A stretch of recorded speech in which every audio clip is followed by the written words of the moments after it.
Bismillahirrahmanirrahim. Assalamualaikum warahmatullahi wabarakatuh. Alhamdulillah wassalatu wassalamu ala Rasulillah wa ala alihi wa sahbihi wa mawalah wa la hawla wa la quwata illa billahi wa ba'd. Alhamdulillah, segala puja dan puji hanya milik Allah Subhanahu wa taala. Salawat dan juga salam kita hadiahkan kepada Rasul kita Nabi besar Muhammad sallallahu alaihi wa ala alihi wasallam. Kita lanjutkan kembali kajian kita, masih membahas Kitabul Jami' dan kita masuk pada hadis ke-12. An Abi Hurairah radhiyallahu anhu qala qala Rasulullah sallallahu alaihi wasallam man naffasa am muslimin qurbatan min kurabid dunya naffasallahu anhu kurbatan min kurabi yaumil qiyamah wa man yassara ala mu'sirin yassarallahu alaihi fid dunya wal akhirah wa man satara musliman satarahullahu fid dunya wal akhirah wallahu fi aunil abdi ma kana al abdu fi auni akhihi. Akhrajahu Muslim. Dari Abu Hurairah radhiyallahu anhu, dia berkata, Rasulullah sallallahu alaihi wasallam bersabda, barang siapa melepaskan seorang muslim dari satu kesulitan di dunia, Allah akan melepaskannya dari satu kesulitan pada hari kiamat. Dan barang siapa memberikan kemudahan kepada orang-orang yang mengalami kesulitan, maka Allah akan memberinya kemudahan di dunia dan akhirat. Dan barang siapa yang menutupi aib seorang muslim, maka Allah akan menutupinya di dunia dan akhirat. Allah membantu seorang hamba selama hamba tersebut membantu saudaranya. Hadis ini dikeluarkan Al-Imam Muslim. Ma'asyiral muslimat yang dimuliakan Allah Subhanahu wa taala. Hadis ini mengajarkan kepada kita, kalau kita ingin terlepas dari kesulitan-kesulitan yang akan dihadapi kelak pada hari kiamat, maka Nabi sallallahu alaihi wasallam sudah mengarahkan 14 abad yang silam, hilangkan kesulitan yang ada pada orang lain. Kalau kita bisa menghilangkan kesulitan pada orang lain, maka kelak pada hari kiamat kesulitan kita akan dihilangkan Allah Subhanahu wa taala. Menghilangkan kesulitan kepada saudara kita itu ada dua jenis. Bisa dalam bentuk kita membantu, membahagiakan dia dengan kata-kata kita. Ada saudara kita kena musibah, entah ditimpa kefakiran, entah ditinggal orang yang dicintainya, entah kesulitan ekonomi, entah sakit, entah apa saja. Kita datang kepada dia karena kita tidak bisa membantu secara materi. Maka bantulah melapangkan dadanya, masukkan kebahagiaan ke dalam hatinya dengan kata-kata lembut ibu, dengan kata-kata indah ibu, dengan kata-kata baik ibu. Akhirnya dapatlah yang tadinya menyesakkan itu, agak lapanglah dada dia dengan kata-kata. Karena ucapan yang baik itu juga bagian daripada sedekah. Al kalimatu thayyibu sadaqatun, kata Rasul. Bukankah ucapan-ucapan yang baik juga sedekah? Jadi membantu orang lain tidak mesti dalam bentuk materi. Bisa dengan ucapan-ucapan yang baik. Kita hibur dia, masukkan kebahagiaan dalam hatinya. Bukankah Rasul yang mengatakan sebaik-baik amal itu adalah sururun tudkhiluhu ala qalbil muslim, kebahagiaan yang kau masukkan ke hati seorang muslim. Jadi sekali lagi bahwa kalau tidak bisa dengan cara materi, maka dengan memasukkan kebahagiaan ke dalam hatinya dengan ucapan-ucapan kita, dengan hiburan-hiburan kita, dengan candaan-candaan kita, supaya minimalnya sesak dadanya itu kuranglah. Masalahnya tidak. Kadang-kadang orang itu sudah sulit ya ekonominya, sulit ya kesehatannya, macam-macamnya. Ibu pula lah menggibah dia, menyakiti dengan kata-katanya, membuli dia, menghina dia. Itu menambah kesulitan orang namanya. Karena mafhum mukhalafah dari hadis ini berarti siapa yang memberikan kesulitan kepada orang, Allah akan sulitkan dia pada hari kiamat. Karena al-jaza min jinsil amal namanya ya. Balasan itu disesuaikan dengan amalannya. Kadang orang itu ya sudah sibuk. Contoh lain, saya contohkan ibu saja. Mungkin ibu-ibu sudah sibuk ngurus rumah tangga, yang ngepelnya, ya nyapunya, ya masaknya, yang ngurus anaknya, ngurus suaminya. Kan lelah kadang-kadang ya. Ada waktu-waktu itu ibu lelah. dengan aktivitas dalam rumah tangga itu. Sudah tenaga dikuras habis karena melaksanakan kewajiban seorang ibu dalam rumah tangga, tiba-tiba pula lah tetangga ini menggibah ibu, memfitnah ibu. Rasanya gimana, Bu? Itu namanya sudah sakit luar, sakit dalam tuh namanya. Coba kalau ibu bayangkan seperti itu, posisikan orang itu yang kita fitnah. Kalau tetangga sudah capek, sudah ini, sudahlah, jangan kemudian walaupun ada masalah jangan diperberat. Makanya di sini Nabi SAW mengatakan, barang siapa yang menghilangkan kesulitan saudaranya di dunia, Allah hilangkan nanti kesulitan pada hari kiamat. Yang kedua, menghilangkan kesulitan saudara kita itu, kalau kita mampu, kita bisa membantu dia dengan materi. Boleh jadi mungkin dia mau mengobati penyakitnya, tak punya biaya, ya kita tolong. Boleh jadi mungkin dia memang kesulitan ekonomi, ibulah ada kenalan-kenalan, relasi-relasi di luar. Kemudian ibu ngomong, ada nggak kerjaan? Ada. Untuk siapa? Itulah tetangga saya, kasihan. Akhirnya ibu ngomong sama tetangganya, kerjalah, saya sudah dapat tuh relasi, kerja di sana bagus daripada kau nganggur. Jadi membantu orang itu kan macam-macam. Membantu orang itu macam-macam, bisa dengan lisan, bisa dengan perbuatan. Mungkin ibu tidak punya materi, mungkin dengan tenaga, dengan waktu. Karena bagaimana Nabi SAW membalas dengan balasan yang luar biasa di sini. Barang siapa yang menyulitkan, memberikan kelapangan kepada kesulitan seorang muslim di dunia, maka Allah Subhanahu wa taala akan hilangkan kesulitan dia pada hari kiamat. Ini poin yang pertama. Poin yang kedua, Nabi SAW mengatakan, man yassara ala muqsir yassarallahu alaihi fid dunya wal akhirah. Barang siapa, kata Rasul, yang memudahkan atau memberikan kemudahan kepada mu'sir, kepada orang yang sedang mengalami kesulitan, yassarallahu alaihi fid dunya wal akhirah, maka Allah akan mudahkan perkara dia di dunia dan akhirat. Kalimat mu'sir ini biasanya digunakan kepada orang yang terlilit hutang. Jadi kalau seandainya ibu pinjami uang saudara kita, atau al-qard dalam bahasa fikih,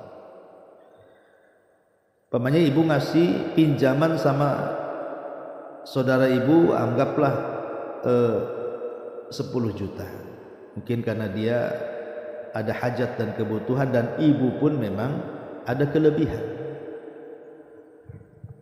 Ditandatanganilah, oh nanti di kwitansi itu insya Allah mungkin dalam 2-3 bulan lunas katanya. Rupanya 1 bulan tak bayar, 2 bulan tak bayar, 3 bulan pun tak bayar, dan kita tahu bahwa dia memang sulit untuk membayar. Sulit untuk membayar ya, mungkin ibu juga lihat ekonominya kayaknya dia belum bisa nyicil. Jadi kata para ulama, bentuk menghilangkan kesulitan orang yang seperti ini ada 3 macam. Pertama, ibu tambah tangguhannya. Ya sudah, kalau bulan ini tak bisa bayar, saya tambah lagi 3 bulan lagi, tapi tolong bayar ya. Ini yang pertama. Yang kedua, atau ibu kurangi hutangnya. Ya sudah, gini saja, hutangmu sama saya kan 10 juta, kamu bayar separuhnya saja, yang 5 juta saya ikhlaskan untukmu. Ataupun yang lebih utama lagi, kalau memang ibu bisa ikhlas, sekalian sedekah kepada orang yang mengalami kesulitan, ibu bebaskan saja. Ya sudahlah, saya lihat kamu tak bisa bayar nampaknya, bayar separuh pun tak bisa, saya ikhlaskan sebagai sedekah saya kepada kamu. Kata Nabi SAW, man yassara ala mu'sirin yassarallahu alaihi fid dunya wal akhirah. Maka orang yang seperti ini memudahkan urusan orang lain, maka Allah mudahkan untuk perkaranya di dunia dan akhirat. Subhanallah ya. Ini yang kedua. Yang ketiga, Nabi SAW mengatakan, man satara musliman satarahullahu fid dunya wal akhirah. Barang siapa yang menutup aib seorang muslim di dunia, maka Allah Subhanahu wa taala akan tutup aib dia kelak pada hari kiamat. Barang siapa yang menutup aibnya seorang muslim di dunia, maka Allah Subhanahu wa taala akan menutup aibnya kelak di akhirat. Bu, siapa sih yang tidak punya aib? Saya, ibu, atau siapapun. Tidak ada manusia itu yang 100% baik, tidak ada. Begitu juga tidak ada manusia yang 100% jahat, itu tidak ada. Jadi tidak ada manusia yang 100% baik, tidak ada juga manusia yang 100% jahat. Pasti di balik kebaikan ada kejahatan, di balik kejahatan itu ada kebaikan. Karena kita ini bukan manusia sempurna, pasti ada cacat dan aib. Maka jangan pernah mencacati aib orang. Jangan pernah membongkar aib orang. Karena siapa yang membongkar aib saudaranya, maka Allah akan bongkar aibnya. Jangan lagi cerita di akhirat, di dunia saja terkadang Allah sudah bongkar aib kita, gara-gara kita membongkar aib. Di zaman sekarang ini subhanallah, kayaknya orang-orang itu sudah hilang akhlaknya. Zaman sekarang ini kayaknya akhlak itu sudah mulai hilang, sudah mulai buruk. Ya boleh jadi karena tontonan jadi tuntunan. Banyak nonton sinetron gitu ya, nonton televisi, acara-acara ghibah, riya dan begitu seterusnya, akhirnya ketularan. Coba lihat artis-artis itu, mereka saling bongkar-bongkaran dengan bangganya. Mereka bicara kepada saudaranya, Bosi anu itu kelakuannya begini, begono, begitu. La ilaha illallah. Kayak dia tidak punya aib saja. Kan terjadi itu. Dengan menyebarkan foto-fotonya, dengan menyebarkan rahasia-rahasianya. Mana akhlak di sini? Di akhlaknya di mana akhlaknya? Nabi mengatakan kalau dia seorang muslim, tutup aibnya. Karena tidak ada manusia yang sempurna. Maka sama juga ibu, kalau ada masalah dengan tetangganya, dengan saudaranya, dengan temannya, kalaupun dia di atas kesalahan, jangan disebar. Kalau memang punya aib, tutup aibnya. Kecuali kalau memang dia itu pelaku maksiat dan terang-terangan dengan maksiatnya, itu perkara lain. Tapi pada dasarnya kalau saudara kita ini melakukan kesalahan, tutup aibnya, jangan disebar. Karena Rasul mengatakan, man satara musliman satarahullahu fid dunya wal akhirah. Siapa yang menutup aib seorang muslim, Allah tutup aibnya di dunia dan akhirat. Kemudian Rasul tutup sabdanya, wallahu fi aunil abdi ma kanal abdu fi auni akhi. Dan Allah akan senantiasa menolong hambanya selama hambanya menolong saudaranya. Subhanallah, ya. Jadi pertolongan Allah akan sampai kepada kita itu ketika kita suka nolong sama orang. Yakin, siapapun yang suka nolong orang, menghilangkan kesulitan, menghilangkan hutang orang, menutup aib orang, pasti Allah akan tolong dia. Itu makna globalnya hadis. Baik, kita rinci sedikit. Ma'asyiral muslimat yang dimuliakan Allah Subhanahu wa taala. Ibu harus paham bahwa di hadis ini banyak sekali faedah yang kita akan ambil. Pertama, bahwa menghilangkan kesulitan orang itu dalam rangka iqtida bil anbiya, dalam rangka mencontoh para nabi, dalam rangka mencontoh Nabi kita Muhammad SAW. Bukan hanya para nabi, nabi-nabi sebelum Rasul, bahkan mencontoh Nabi. Perhatikan ibu dalam surah Al-Qasas ayat 24. Surah Al-Qasas ayat 24. Allah mengatakan fasaqalahuma thumma tawalla ila dhil faqala rabbi inni lima anzalta ilayya min khairin fakir. Maka Nabi Musa pun menolong dua wanita untuk mengambilkan air untuk minum kambing-kambingnya. Kemudian setelah membantu mengambilkan air itu, Nabi Musa pun kemudian duduk di bawah pohon. Kemudian Musa berdoa, ya Rabb, sesungguhnya terhadap apa yang kau turunkan kepadaku, berikanlah yang terbaik, karena hamba-Mu ini orang fakir. Subhanallah. Setelah Nabi Musa alaihi salatu wassalam dalam pengejaran tentara Fir'aun, pelarian, pengusirannya itu, di tengah jalan dia menolong dua wanita. Allah mudahkan kesulitannya. Akhirnya apa? Akhirnya dijadikan pekerja oleh ayah daripada wanita itu, namanya Yakub. Dia bukan seorang nabi, orang saleh, namanya sama. Belakangan nikah pula dengan salah satu putrinya dan punya anak. Lah ini bagaimana Allah Subhanahu wa taala membayar cash. Terkadang kebaikan itu Allah bayar cash. Hari ini kita berbuat baik, sore pula ada yang berbuat baik sama kita. Subhanallah. Dan itu sering kita rasakan. Cuman kadang-kadang kita tak mau pikir saja bahwa ini akibat kebaikan kita. Sama juga berbuat jahat juga ada yang cash tuh sifatnya. Pagi berbuat jahat, sore pula kemudian dibayar cash kejahatannya. Jadi menolong saudara kita itu dalam rangka iqtida bil anbiya wal mursalin, mencontoh para nabi dan rasul. Yang kedua, bahwa menghilangkan kesulitan orang itu adalah tanda bahwa ibu itu punya akhlak yang baik, punya muruah, kehormatan yang mulia. Al-Imam Al-Bukhari, dia punya syekh namanya Abdullah ibn Uthman. Abdullah ibn Uthman itu gurunya Imam Bukhari.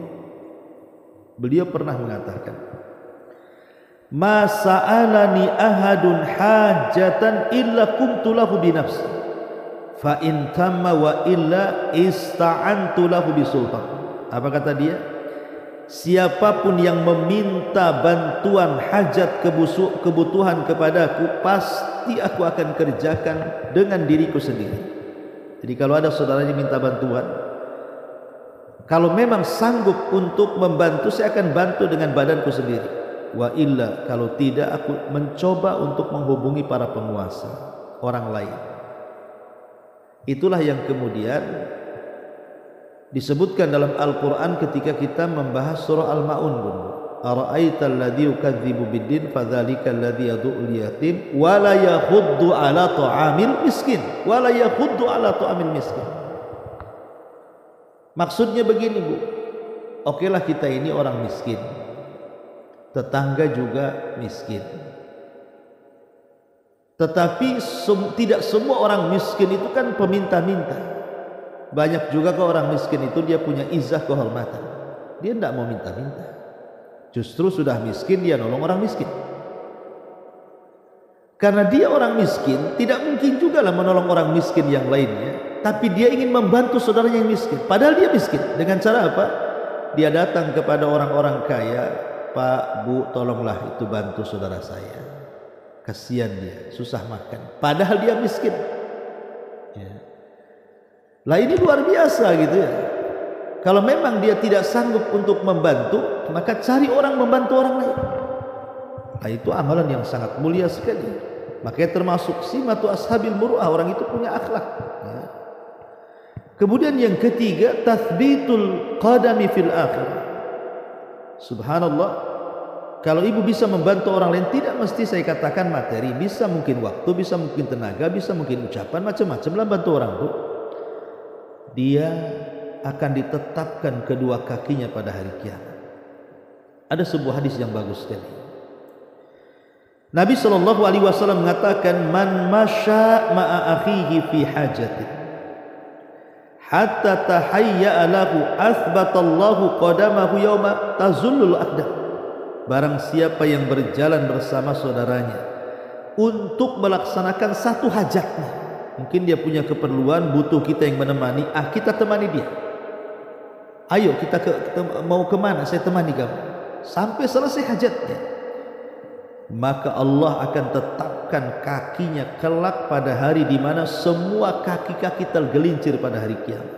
Subhanallah, luar biasa ya. Kemudian yang keempat, yuyassirullahu ma bil mu'min min usri. Bahkan lebih daripada itu, Allah akan mudahkan urusannya. Jangan lagi cerita di akhirat, di dunia sudah Allah mudahkan. Banyak kan kita kalau membantu orang, tahu-tahu ada pula lah yang rizki itu sampai kepada kita, entah siapa dan dari mana.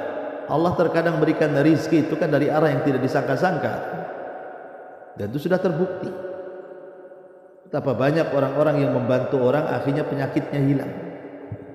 Betapa banyak orang yang membantu orang akhirnya suaminya dimudahkan pekerjaannya. Betapa banyak orang-orang yang membantu orang akhirnya kehidupannya dibahagiakan, anaknya tidak nakal gitu ya, tidak ada masalah dalam keluarganya, hidup happy-happy, bahagia, sakinah, mawaddah, warahmah, dan begitu seterusnya. Allah hilangkan kesulitan. Kemudian yang kelima, bahkan bukan hanya di dunia, tapi Allah akan hilangkan kesulitannya di hari yang tidak ada kesulitan melebihi kesulitan yang Allah berikan kelak pada hari kiamat. Dan yang terakhir tentunya juga, orang yang berbuat baik itu, suka menolong orang, itu bisa menjaga dia dari kematian su'ul khatimah. Jadi orang yang baik suka bantu itu dijaga dari su'ul khatimah, itu kematian. Kata Nabi SAW, "Sona'iul ma'ruf taki masari as-su."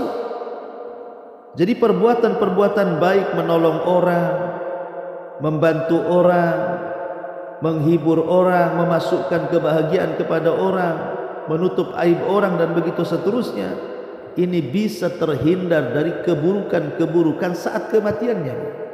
Subhanallah, luar biasa ya.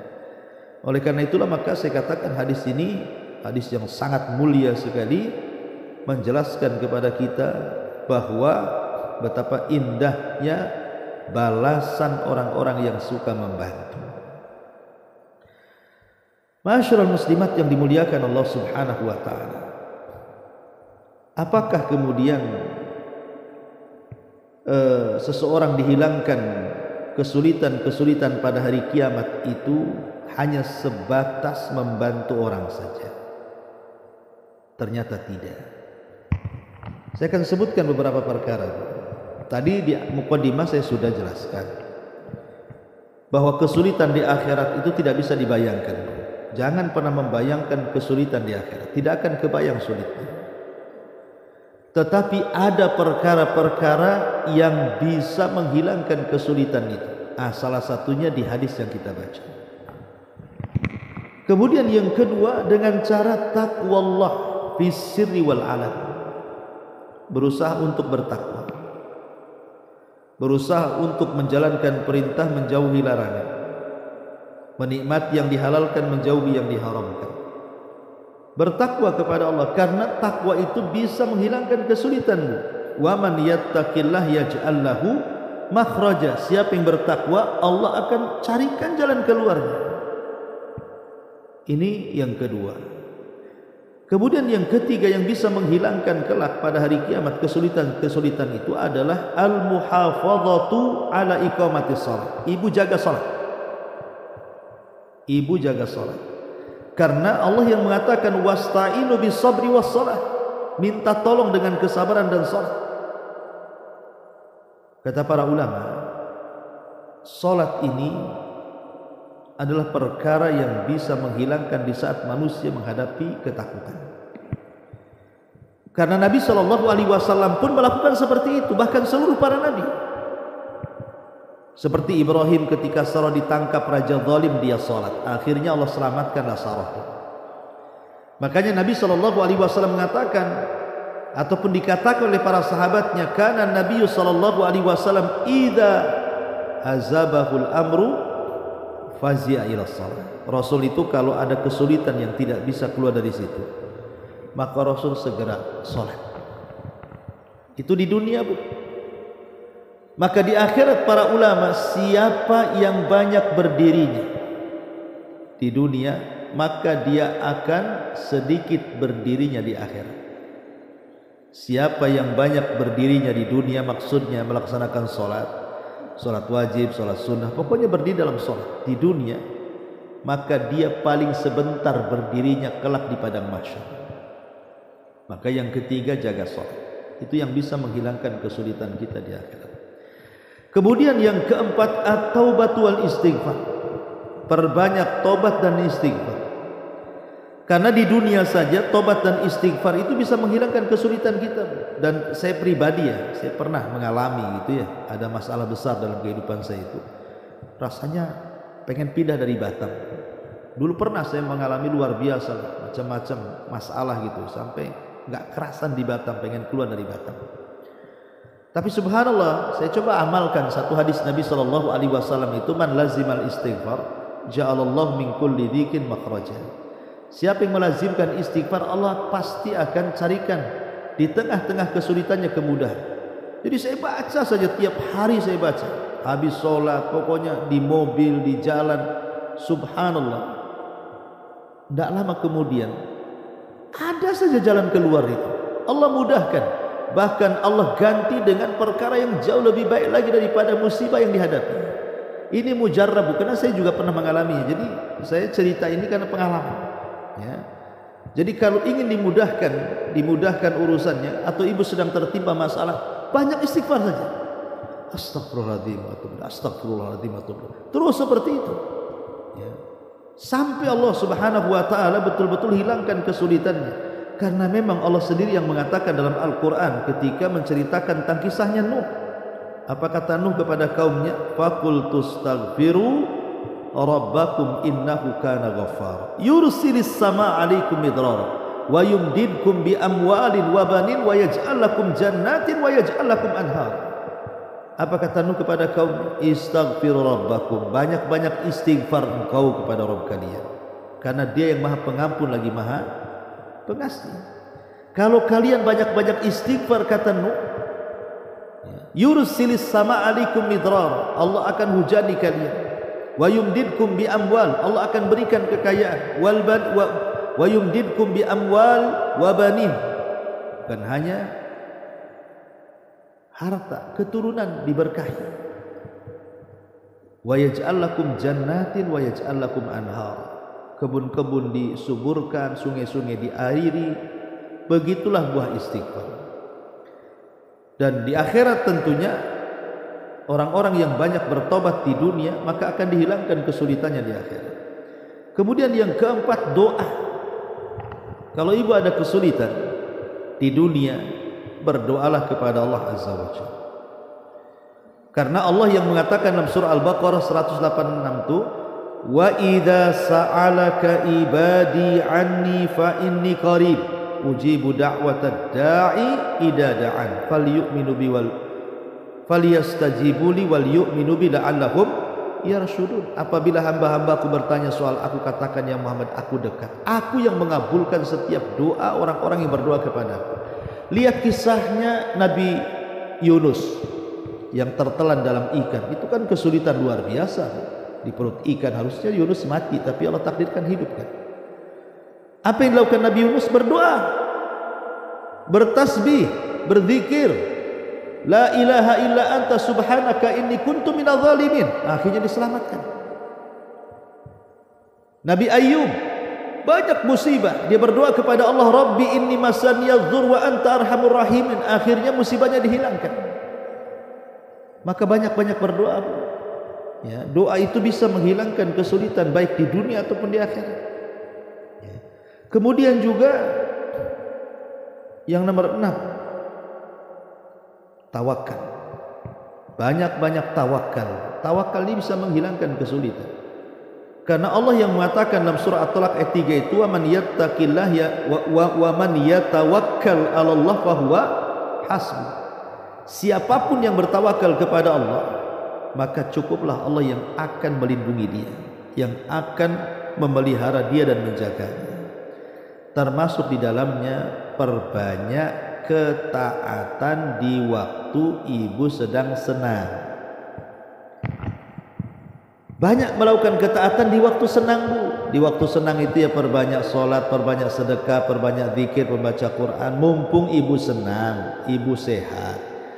Nanti kalau sudah sakit tidak bisa lagi. Makanya kenapa Rasul sampai mengatakan itu ta'arraf ilallah firraha ya'rifka fisyiddah. Kenali Allah di waktu engkau senang, nanti Allah kenali kita di waktu susah. Baik kesusahan dunia ataupun akhirat. Tapi kalau kita lupakan Allah, Allah pun akan lupa dengan kita.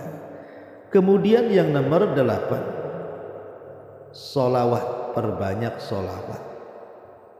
Karena Rasul yang mengatakan solawat itu bisa mencukupkan bagi pengucapnya. Allah akan cukupkan segalanya. Apapun kesulitan kita dengan memperbanyak solawat, insya Allah Allah akan hilangkan kesulitannya. Termasuk yang ke-8, tawasul dengan amal soleh. Tawasul dengan amal soleh itu, jadi makanya sering saya katakan jangan remehkan sekecil apapun kebaikan. Karena terkadang yang kecil itu pula yang ikhlas. Lah kita bisa bertawasul dengan keikhlasan amal kita. Ya Allah, saya lagi sulit nih, lagi banyak masalah, lagi dilindung oleh masalah-masalah kesehatan ini itu dan lain sebagainya. Dulu aku ingat aku pernah sedekah tuh sama anak yatim. Kalau memang itu sebuah keikhlasan dan kau terima, ya Allah, tolong hilangkan kesulitanku hari ini. Nah, gitu maksudnya. Tawasul dengan amal soleh, ya, itu bisa menghilangkan kesulitan. Ya, intinya bahwa inilah perkara-perkara yang bisa menghilangkan kesulitan kita di dunia dan di akhirat. Lah, hadis yang kita baca ini salah satunya. Salah satunya bahwa hadis ini mengajarkan kepada kita, kalau ingin dihilangkan kesulitan kita di dunia dan akhirat, lakukan 3 perkara. 1, bantu orang. Maksud yang kelilit hutang di sini yang betul-betul tak bisa bayar, Bu. Karena ada orang yang bisa bayar tak mau bayar, itu zalim itu namanya. Ya. Kemudian yang ketiga, tutupi aib saudaranya. Wallahu alam. Ini diantara keterangan dari hadis ke-12. Taib sampai di sini. Silakan Bu kalau ingin bertanya.